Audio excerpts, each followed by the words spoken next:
Support WrestleTalk! Give us a subscribe. Hello and welcome to the WrestleTalk News. I am Luke Owen. Earlier this year, it was announced that John Cena would be returning to WWE as a free agent rather than wrestling for a specific brand. This allowed him to work programs with Rusev and Baron Corbin on Smackdown and Roman Reigns on Raw while working both house show loops to help sell tickets. And now another returning wrestler might be getting the same treatment. It was announced earlier this week that former Divas champion Paige would be returning to WWE soon following her clearance from WWE doctors. And now WWE.com have run a story about her return to the company saying, if her return is imminent as this post is leading many in the WWE universe to believe, consider the women of Raw and Smackdown Live officially put on notice. Paige was originally drafted to Raw in the original brand split last year, but never actually appeared on television. This news story would suggest that the decision hasn't yet been made about which brand she'll be a part of when she returns to in-ring action. Speaking of wrestlers who've been away for a while, Luke Harper was last seen on WWE TV on the July 4th episode of Smackdown Live during the Independence Day Battle Royal. And if new rumors are to be believed, he will be back at some point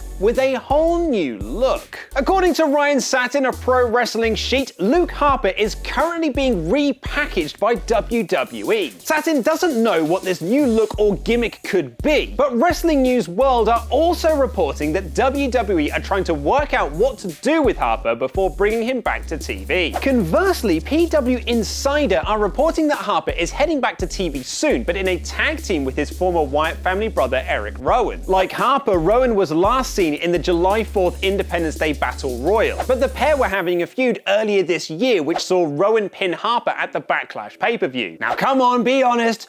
Who remembered that? PW Insider also note that there were talks in the summer of having the pair revealed as Breezango's attackers, but there has been no word from their sources if that is still the plan. We've not heard from the Fashion Files in a few weeks on Smackdown Live, and even less about their attackers, so it is possible that storyline has been quietly dropped. Ollie Davis was so excited about the Young Bucks possibly appearing at WWE Starrcade in November that he forgot to cover the Raw ratings, so I guess I'll do them instead. With stiff competition from Monday Night Football and Dancing with the Stars, WWE Raw dropped 3% from last week to 2.82 million viewers. But more importantly are your ratings. 62% disagreed with Ollie by saying the show was average, with 23% agreeing with his poor rating. Over on the Smackdown Live side of things, the ratings returned to normal with no Vince McMahon on TV, pulling in 2.51 million viewers, 9% down from last week. 60% disagreed with Ollie's Ellsworthy rating, giving the show a smack bang in the middle, with 19% thinking the show was actually smacktastic. But which show won this week's brand war? According to the Wrestle Ramble poll, it was a close race, but 52% agreed with Ollie saying Smackdown was the better show this week. Is WWE bringing back the Attitude Era? And check out mine and Ollie's full Raw vs Smackdown review on the Wrestle Ramble. Click the videos to the left to find out more. Press subscribe and support WrestleTalk on Patreon. I have been Luke Owen, and that was wrestling.